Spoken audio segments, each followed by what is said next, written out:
The morning sun rose over the cold Pacific, but inside the walls of Alcatraz, the air was frozen with shock. When the morning shift began, the guards tapped on the cell doors. No one answered.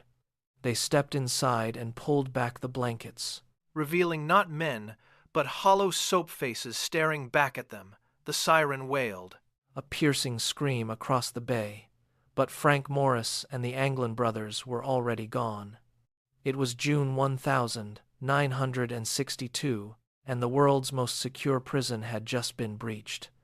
These masterfully crafted decoys, made from soap, toilet paper, and hair swept from the barbershop floor, had bought them the time they needed to vanish into history. The escape was not a moment of luck, but a masterpiece of patience.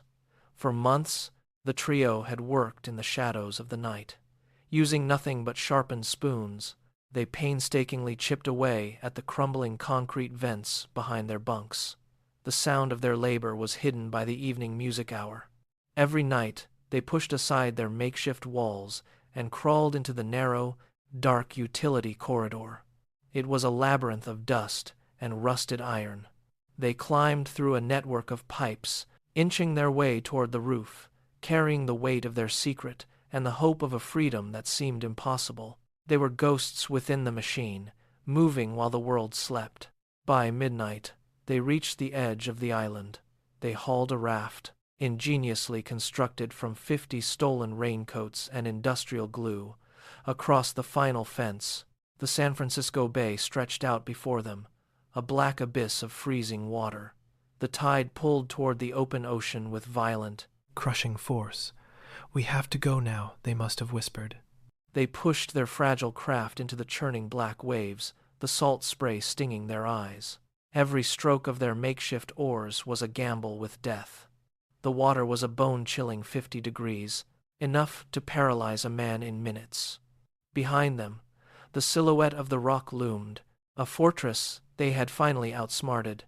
But the ocean was a far more dangerous warden. The alarm echoed across the island for days. Helicopters roared over the bay, their blades cutting through the thick morning fog. Searchlights scanned every inch of the shoreline, looking for any sign of life. The search was relentless. Eventually, they found a few personal items floating near Angel Island. They found pieces of the rubberized raft tangled in seaweed and debris, but they never found a body. They never found a single footprint on the mainland. The FBI launched one of the most famous manhunts in history, but the trail quickly went cold. The men had simply evaporated into the mist, leaving the authorities to chase shadows and rumors. Years turned into decades, and the files grew thick with theories. Did they succumb to the frigid currents and sink to the bottom of the bay? Or did they drift into the darkness, stepping onto the shore to start new lives under assumed names? 60 years later, the empty cells of Alcatraz remain a silent monument to their disappearance.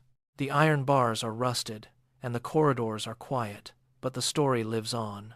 The mystery of the 3 men who beat the rock stays locked in the deep, cold water, a secret the ocean refuses to tell. Some say they died. Others believe they are still out there, the only men to ever truly escape the inescapable.